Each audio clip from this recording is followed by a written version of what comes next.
everybody, it's Brie the plant lady. I wanted to give a fun foodscaping trick. I have my borders planted with garlic. This is helping keep the moles and voles from going into the bed. But it's garlic scape season here in North Carolina. So I'm gonna go along the edge and I'm gonna cut off or just break off the garlic scape of every one. And then I can go in and make garlic scape pesto. And it's super delicious. And this is so easy to do because I'm literally just going right along the edge and I'm harvesting every single flower scape.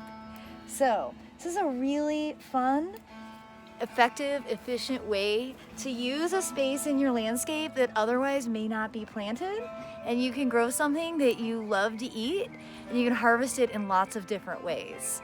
So I'll be putting this into the food processor. I'll add some Parmesan, some olive oil, and pine nuts, and tonight we'll be eating garlic scape pesto.